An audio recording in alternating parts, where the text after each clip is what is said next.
Hello everyone, my name is Melina. I am from Romania, currently living in Budapest, Hungary. And the last year has been crazy, to say the least. And I found myself really looking for joy in little things. And then I thought I wanted to give a little bit of joy myself first, and then I came up with the idea of having a YouTube channel. We'll see if that was a good idea. A YouTube channel where I'd love to read children's stories and poems, and hopefully share some of the rhymes and the songs I've written for my kindergarten kids. Oh yes, I am a kindergarten teacher, just like a bracket. And yeah, there's no objective to this. I do apologize for the quality. My phone is currently sitting on 3 books that are about to fall, so fingers crossed. And yeah, I hope you do take a little bit of joy from the stories I'll read, and yeah, that's pretty much it. So without further ado, let me start this channel with one of my favorite books ever. It's a really special book by one of my favorite children book authors, Julia Donaldson, and it's about kindness. It's so cute. Okay, let's do this. It's called The Smartest Giant in Town. The Smartest Giant in Town. Let's do this. George was a giant, the scruffiest giant in town. He always wore the same pair of old brown sandals and the same old patched-up gown. "I wish I wasn't the scruffiest giant in town," he said sadly. This is George.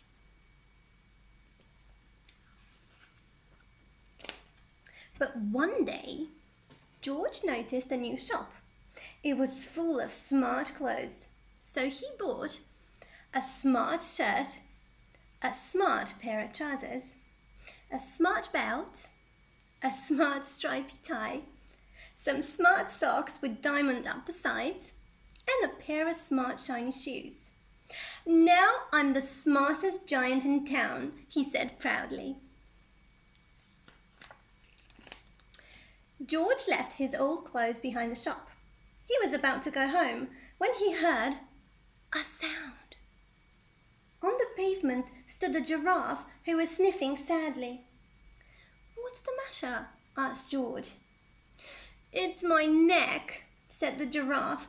"It's so very long and so very cold.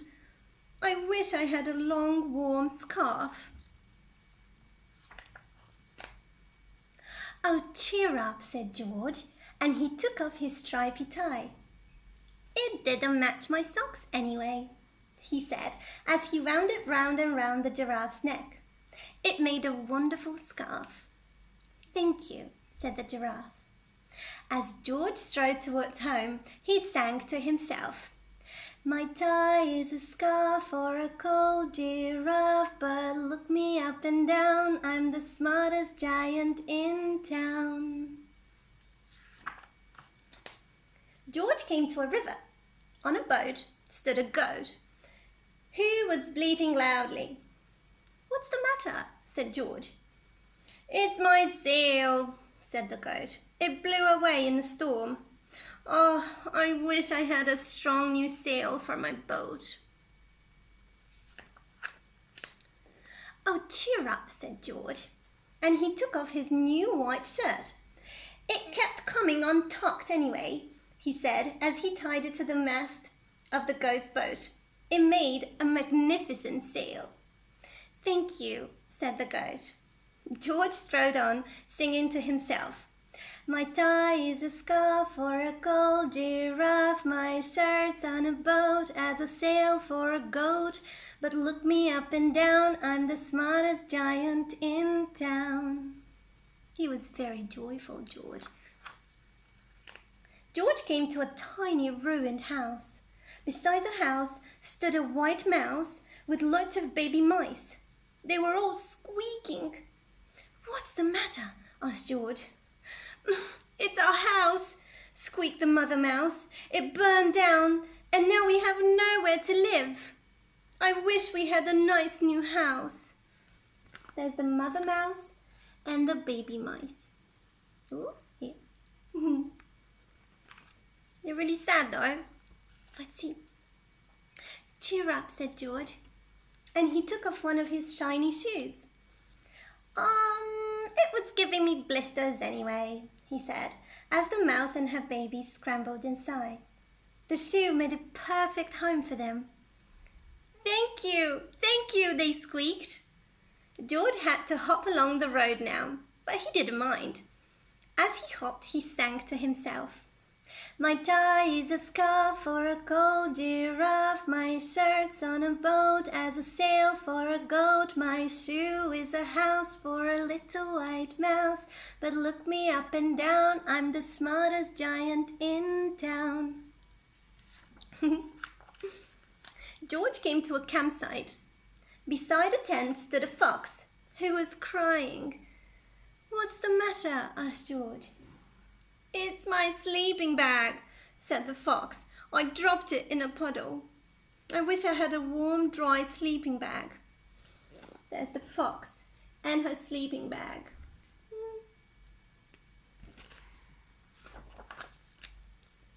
"Cheer up," said George, and he took off one of his socks with diamonds up the sides.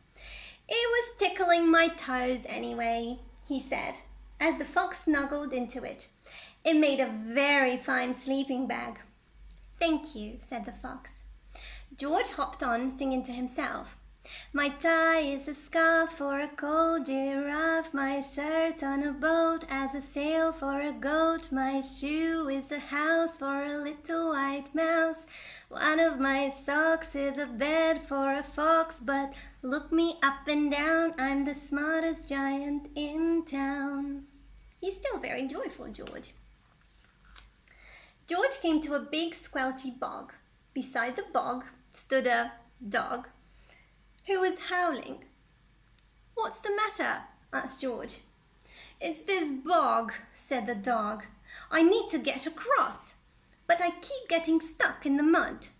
I wish there was a safe, dry path." There's the dog. He's getting stuck in the mud. "Cheer up," said George, and he took off his smart new belt. "It was squashing my tummy anyway," he said as he laid it down over the bog. "It made an excellent path." "Thank you," said the dog. The wind started to blow, but George didn't mind. He hopped on, singing to himself. "My tie is a scarf for a gold giraffe. My shirt's on a boat as a sail for a goat. My shoe is a house for a little white mouse. One of my socks is a bed for a fox. My belt helped a dog who was crossing a bog. But my trousers are falling down. I'm the coldest giant in town." Suddenly, George felt sad and shivery and not at all smart.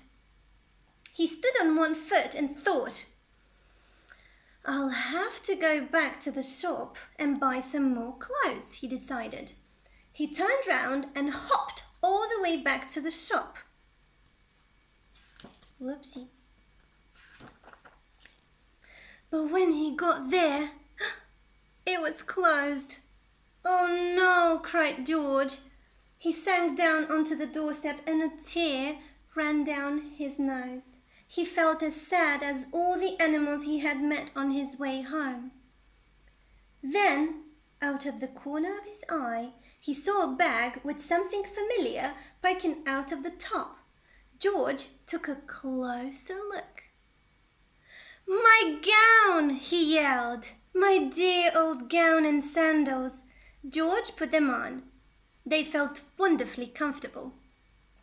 "I'm the coziest giant in town," he cried, and he danced back home along the road. Outside his front door stood all the animals he had helped. They were carrying an enormous present. "Come on, George," they said. "Open it." George untied the ribbon. Inside was a beautiful gold paper crown and a card. "Look inside the card, George," said the animals. George put the crown on his head and opened the card. Inside it said, this is the card. It's beautiful, with so many beautiful drawings. "You gave your scarf to a cold giraffe, your shirt on a boat as a sail for a goat, your shoe is a house for a little white mouse. One of your socks is a bed for a fox. Your belt helped a dog who was crossing a bog. So here is a very fine crown to go with the sandals and gown of the kindest giant in town." What a beautiful letter, isn't it? The end. Isn't it the best story ever? It's a wonderful story. I really hope it made you smile a little bit and it brought you a little joy.